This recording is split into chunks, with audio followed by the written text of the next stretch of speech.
कर रहे हैं उसका पहला क्वेश्चन देखते हैं। तो पहला क्वेश्चन है अंधकार का पर्यायवाची है। ठीक है, अंधकार शब्द है, उसका पर्यायवाची हम डेली करते हैं। पर्यायवाची शब्द जब किए थे तब भी बताया था कि समान अर्थ हो, उसकी जगह वो अर्थ रखने पर भी सेम उस मीन का, सेम वाक्य का कोई चेंजेस ना आए, उसे कहते हैं पर्याय, उसका पर्यायवाची, है ना। तो अंधकार का मतलब क्या होता है? अंधेरा, है ना। तो अंधेरे का मीन देने वाला एक और शब्द ढूंढना है जिसका पर्याय हो। पंख, कीचड़ को कहते हैं आतंक, पता ही आपको, घन बादल। लेकिन जो तिमिर शब्द है उसका मीन होता है अंधेरा, अंधेरा या अंधकार। ठीक है, तो इसमें पहला ही थर्ड ऑप्शन सही होगा। अंधकार का पर्यायवाची शब्द है तिमिर। अगर मैं कहूं कि अंधकार में कुछ दिखाई नहीं दे रहा था, अगर उसकी जगह मैं तिमिर शब्द लिखूं, वाक्य में तिमिर लगा दूं कि तिमिर में कुछ दिखाई नहीं दे रहा, तो सेम ही बात है। ठीक है, अंधकार लिखूं, तिमिर लिखूं, अंधेरा लिखूं, वो ही मीन होगा, तो ये उसका पर्याय होगा वो शब्द, इसीलिए इसे कहते हैं पर्यायवाची शब्द। क्लियर। नेक्स्ट क्वेश्चन देखते हैं, समानार्थी शब्द का चयन करना है।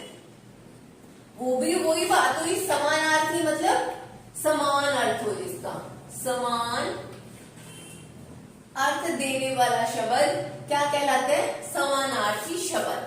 ठीक है, कौन सा शब्द का पूछ रहे हैं? ये नियति शब्द को पूछ रहे हैं कि नियति का समानार्थक शब्द बताइए। ठीक है, नियति देखो, चरित्र, चरित्र और नियति सेम नहीं होते, स्वभाव नियति सेम नहीं होते, कर्म और नियति सेम नहीं होते, लेकिन भाग्य कहते हैं ना कि उसके भाग्य में यही लिखा था।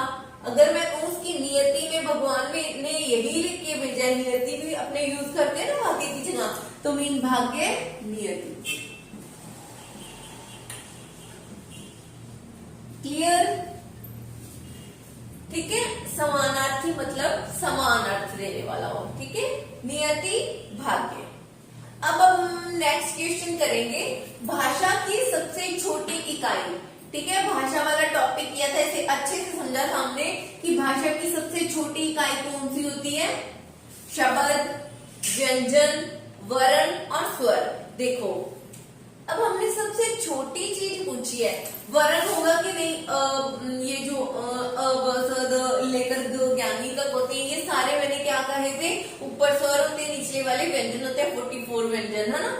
उसमें योगवा थी, कंठ तालव्य थी, ध्वनिया थी, सभी को मिला के टोटल स्वर वर्णों को मिला के हमारे हुए थे 52, है ना। रोज ही बात करते हैं इसकी। अब पूछा भाषा की सबसे छोटी इकाई पूछी है, व्यंजन। व्यंजन क्या होते हैं? वही मैंने बताया, स्वर और व्यंजन, है ना। बाकी क से लेकर ग तक। लेकिन शब्द, शब्द एक पूरा शब्द है, जैसे भाषा एक शब्द है, सबसे एक शब्द है, की शब्द है, छोटी शब्द है, ये जो पूरा एक शब्द जिसका एक अर्थ हो उसे शब्द कहते हैं। स्वर हमने किए थे, रोज ही बात करते हैं स्वरों के बारे में कि 11 स्वर होते हैं, अ से लेकर अण तक, है ना। बचा वर्ण। ठीक है, भाषा की सबसे छोटी इकाई वर्ण क्यों कहते हैं? क्योंकि वर्ण ये सिंगल होते हैं, जैसे क ख ग, है ना, सारे होंगे, लेकिन इनसे बन के एक शब्द बनेगा।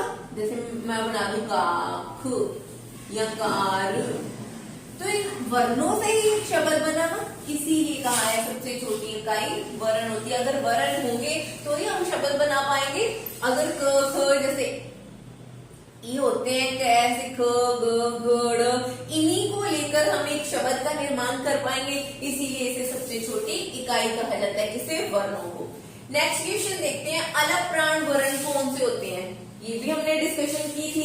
अलग प्राण देखो, जैसे मैंने उस दिन भी बताया था कि जब क ख लिखते हैं, क ख वाली लाइन, च छ वाली लाइन, क ख ग ख और अड़, मैंने बताया था पहला, तीसरा और पांचवा क्या थे? ये अलग प्राण। ठीक है, और मैंने बताया था दूसरा और चौथा क्या थे? महाप्राण। ठीक है, ये जो ख वाली लाइन है यहाँ नीचे आएगी, च छ, ये छ भी महाप्राण है, घ च छ ज छ, ये झंडा भी क्या है? महाप्राण। ठीक है, याद रखना, इस तरह आपको याद करना पड़ेगा क ख ग, यहाँ पे ऐसे लिखेंगे, पहली लाइन, तीसरी लाइन और पांचवी लाइन, इसके सारे जो वर्ण है उन्हें अलप्राण कहेंगे। तो इसमें से हमने ढूंढना है अलप्राण वर्ण कौन से हैं। तो हमें पता है क अलप्राण है, ग ये अलप्राण है। ठीक है, ठीक है, याद रखना ही पड़ेगा, इसी से आप इसे क्लियर कर पाओगे अलप्राण और महाप्राण में क्या डिफरेंस होता है। ठीक है, अब फिफ्थ क्वेश्चन देखो, किस शब्द में द्वित्व व्यंजन है। अब देखो व्यंजन हमें पता है, ये सारे व्यंजन होते हैं ग ख ग, है ना, लेकिन इन्होंने पूछे द्वित्व व्यंजन। द्वित्व का मीन्स देखो दो, द्वित्व, त्रितत्व, चतुर्थ, पंचम, ये जो संस्कृत के शब्द है यहाँ पे आए द्वित्व। तो द्वित्व मतलब कि दो। देखो इनमें सभी अलग अलग है ना, ऊ त सा ह, सभी वर्ण अलग अलग है ना, सेम तो कोई वर्ण नहीं है। दिल्ली में देखो द ल ल, आगे देखते हैं पहले, इलाहाबाद, सभी वर्ण अलग है। पुनः में सभी अलग वर्ण है, लेकिन दिल्ली में देखो द और ल दो बार आया ना। तो यहाँ पे द्वित्व का मतलब ही क्या होता है, दो वर्ण। एक शब्द में जब दो वर्ण साथ में आए, साथ ना आए बट दो हो, तो कौन सा व्यंजन कहलाता है, द्वित्व व्यंजन। क्लियर। जैसे मैं लिखूं उज्ज्वल, ठीक है, ये जो दो बार आया ना, तो ये भी द्वित्व वर्ण है। ठीक है, कोई भी अक्षर एक शब्द में, ये एक पूरा शब्द है, एक शब्द उसमें से वर्ण दो बार आए, ठीक है, इस शब्द में द्वित्व व्यंजन है। वर्ण क्या लो, व्यंजन क्या लो। क्लियर। अगला क्वेश्चन देखते हैं, अक्षय ध्वनि किसके अंतर्गत आती है। ये भी हमने वर्णों वाले टॉपिक में किया था, याद हो तो आपको। अक्षय ध्वनि मैंने कहा था सुप्त स्वर होते हैं। सुप्त स्वर कितने होते हैं, सुप्त स्वर होते हैं 4। ओके, कौन कौन से, क्ष, त्र, य और श्र। अरे यहाँ पे पूछे श, ये वाले थे 4। देखो यहाँ पे लिखो श, श्र, त्र और य, ये थे सुप्त स्वर जिनकी संख्या थी 4, है ना। अब इनमें से यही पूछे कि किनके योग से बना है, इसे क्या कहते हैं। अगर पूछे योग तो ये बना है क व्यंजन और श से, दो से बना है, इसीलिए इसे क्या कहते हैं, सुप्त वर्ण। ठीक है, मैंने बताया था सुप्त वर्ण कितने होते हैं, 4। नेक्स्ट क्वेश्चन देखते हैं। उपसर्ग भी आपको क्लियर है, ये टॉपिक अच्छे से हम कर ही चुके हैं, पर ख्यात में उपसर्ग है। देखो मैंने बहुत बार बता दिया कि जो शब्दों के आगे वर्ण लगते हैं उसे हम उपसर्ग कहते हैं, और जो पीछे लगते हैं और पूरा शब्द, पूरा अर्थ चेंज हो जाता है, उसे कहते हैं प्रत्यय। तो यहाँ पे उपसर्ग पूछा है, मतलब कि आगे लगने वाला, है ना। पर ख्यात में, ख्यात होता है एक शब्द होता है ना, ख्याति बढ़ गई, यानी कि उसकी महिमा बढ़ गई, आगे क्या लगा है, प्र। कौन सा उपसर्ग हुआ, प्र।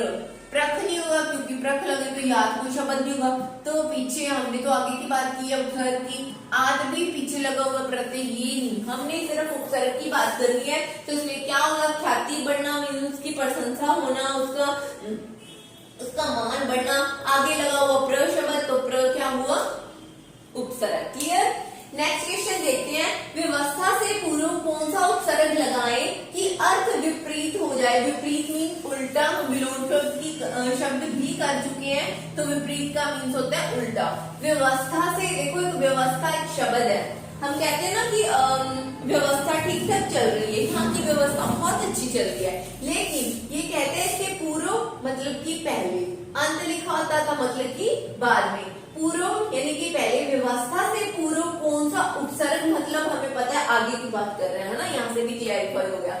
उपसर्ग लगाएं कि अर्थ विपरीत हो जाए, यानी कि पूरा व्यवस्था के आगे कुछ ऐसा उपसर्ग लगाना है जिससे उसका अर्थ ही उल्टा हो जाए। अब व्यवस्था एक अच्छी बात के लिए होता है ना, तो लेकिन इसके आगे हम क्या लगाएं कि उल्टा अर्थ दे जाए। आपको व्यवस्था कोई नहीं बनेगा, परिव्यवस्था भी नहीं, अव्यवस्था भी नहीं, लेकिन अगर मैं लिखूं अव्यवस्था, तो ये इसका उल्टा हो गया कि नहीं। एक तो पूरी व्यवस्थित तरीका, और एक कह दें कि आपकी ड्रेस अव्यवस्थित है, यानी कि पूरा नहीं है। ठीक है, तो इसका जस्ट उल्टा अर्थ दे रहा है ना, तो इसके आगे हम कौन सा उपसर्ग लगाएंगे कि उसका अर्थ उल्टा हो जाए, अ उपसर्ग लगाएंगे। ठीक है, व्यवस्था अच्छी है और अव्यवस्था मतलब जस्ट उसके अपोजिट हो गया।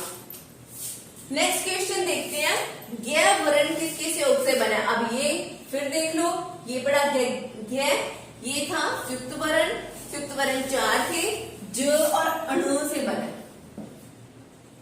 ज और अण से बने 2 से, लेकिन इसके नो में अ का क्या है, स्वर निकल रहा है, इसलिए मैंने यहाँ स्वर भी लिख दिया। ठीक है, ज्ञ किसके योग से बने, ज और अणु के योग से अ इसमें स्वर है। जैसे त्र मान लो तो त और र के योग से बना है, तो और र के योग से, है ना। इसी तरह ज्ञ पूछा, ज और अणु के योग से मिलकर बना है। ठीक है, नेक्स्ट क्वेश्चन देखते हैं, दांतों तले अंगुली दबाना मुहावरे का अर्थ है। देखो, दांतों तले अंगुली दबाना, मजबूर होना, व्याकुल होना, पश्चाताप होना या पश्चाताप करना, लेकिन हैरान होना। कहते हैं ना कि उसने ऐसा वहां पे देखा, कोई ऐसी घटना देखी, उसने दांतों तली उंगली दबा ली, यानी कि दांतों तले अंगुली दबाना मतलब कि हैरान हो जाना। कहते हैं ना, कोई ऐसी घटना जो उसके मुताबिक सही ना हो तो वो हैरान हो जाता है, तब कहा जाता है, कौन सा मुहावरा यूज किया जाता है कि दांतों तले अंगुली दबाना।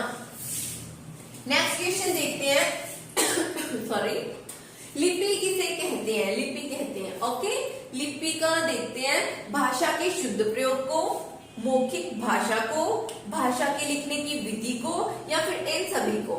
अब मैंने जब लिपि वाला, हमने भाषा लिपि का टॉपिक किया था फ्रंट शुरू में, तो मैंने बताया था लिपि किसे कहते हैं, भाषा के लिखने की विधि क्या कहलाती है, लिपि। क्लियर, भाषा के लिखने की विधि को हम लिपि कहते हैं। ठीक है, लिपि मैंने बताया था, जैसे भाषा भी बताई थी मैंने कल ही, कौन कौन सी होती है, 2 तरीके की होती है, 2 टाइप्स होते हैं, मौखिक और लिखित। लेकिन अगर तीसरा भी पूछे तो सांकेतिक भाषा होती है। और लिपि क्या थी, जो हम लिखते हैं ना, कोई भी लिखने की जो कला होती है या विधि होती है, उसे हम कहते हैं लिपि। ठीक है, तो ये यहाँ पे क्वेश्चन खत्म होते हैं। नेक्स्ट सेशन है अगली सीरीज 6 सीरीज हम कल वाले सेशन में करेंगे। Thank you.